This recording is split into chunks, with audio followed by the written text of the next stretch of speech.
குறளோவியம் புத்தகத்துல 33வது பக்கத்துல ஒரு அருமையான ஒரு கருத்து சொல்லியிருப்பார். அந்த குறள் என்னன்னா, அறத்தாறு இதுவென வேண்டா சிவிகை பொறுத்தானோடு ஊர்ந்தான் இடை அப்படின்ற ஒரு குறளுக்கு அருமையான விளக்கம் சொல்லியிருக்காரு. ஒரு காட்சி, ஒரு 2 பேர் பல்லக்கு தூக்கிட்டு போறாங்க. அந்த பல்லக்குள்ள ஒருத்தர் உட்காந்து போறாரு. அதனாலதான் அவங்க பல்லக்கு தூக்கிட்டு போறாங்க. அப்படி தூக்கிட்டு போயிட்டு இருக்கும்போது 2 பேர் வேடிக்கை பார்த்துட்டு இருக்காங்க.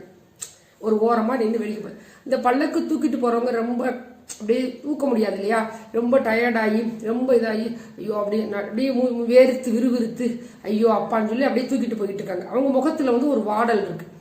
இங்க 2 பேர் ஒரு ரோட்ல நின்று அவங்கள வேடிக்கை பாக்குறாங்களே, அதுல ஒருத்தர் நல்லா படிச்சவர். அவர் படிச்சவர் இன்னொருத்தர் சொல்ற, இவங்க பாத்தீங்களா திருவள்ளுவர் அன்னைக்கு எப்படி சொல்லியிருக்காரு, பாவம் செய்யறாங்களா, அறநெறியில வாழ்றாங்க பாருங்க, அதுதான் அவங்கதான் பல்லக்குக்கு உள்ள இருக்காங்க. பல்லக்க தூக்கிட்டு போறவங்க அறநெறியில வாழல, அதனாலதான் அவங்க பல்லக்க தூக்கிட்டு போயிட்டு இருக்காங்க அப்படின்னு சொல்லி ஒரு புதிய ஒரு அர்த்தத்தை சொல்லிட்டு இருக்காரு. அப்ப அந்த பக்கம் கூடி ஒரு சத்தம் கேக்குது, அட பாவீங்களா, இப்படி என் குரலை நீங்க இப்படி மாத்தி என்னுடைய குரலை நீங்க இப்படி மாத்தி அர்த்தம் சொல்றீங்களே அப்படின்னு சொல்லி திருவள்ளுவரே வர்ற மாதிரி இப்படி ஒரு காட்சியை கருணாநிதி ஐயா எழுதியிருக்காங்க.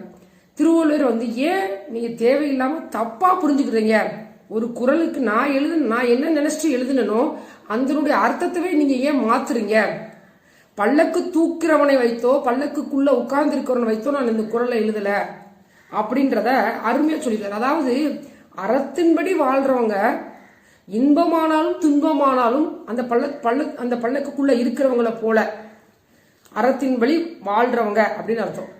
வெளியில பல்லக்கு தூக்குறவங்க அறத்தின்படி வாழாம தீமை செய்யறவங்க, இன்பமா இருந்தா கூட அவங்க அமைதியா இருக்க மாட்டாங்க, துன்பமா இருந்தாலும் அவங்களால தாங்கிக் கொள்ள முடியாது, ரெண்டும் கெட்டாலும் ரொம்ப கஷ்டப்படுவாங்க. அப்படிங்கிறதுக்காக நான் எழுதின குறள் தான் அறத்தாறு இதுவென வேண்டா சிவிகை பொறுத்தானோடு ஊர்ந்தான் இடை அப்படின்ற குறள். இதுக்காக எழுதினேன். அதுக்காக பல்லக்குள்ள இருக்கிறவங்க எல்லாம் அறம் செய்யறவங்க, பல்லக்க தூக்குறவங்க எல்லாம் அறம் செய்யாதவங்க அர்த்தம்னு நான் எழுதவே இல்லை. அப்படி நீங்க ஏன் இப்படி மாத்தி பேசுறீங்க, மாத்தி சொல்றீங்க?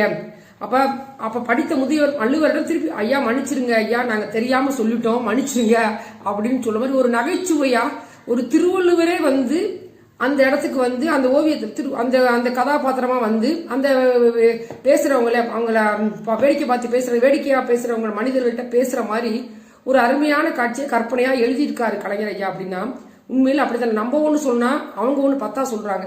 அப்ப அவர் எழுதி வச்சுட்டு போனவருக்கு எவ்வளவு வருத்தமா இருக்கும் அப்படிங்கிறத அருமையாக, அதாவது இதை நான் அப்படி ஐயா மனுஷங்க இனிமேல் நான் இதை சொல்ல மாட்டேன் அப்படின்னு அந்த வேடிக்கை பார்க்க மனுஷன் சொன்ன உடனே இதை நீ மட்டும் திருத்தினா பத்தாது, ஊரையே திருத்தணும், உண்மை மட்டும் திருத்தி கொண்டால் மட்டும் போதாது, ஊரையும் திருத்துக என்று உரைத்து வள்ளுவர் அவர்களிடம் விடைபெற்று சென்றார்.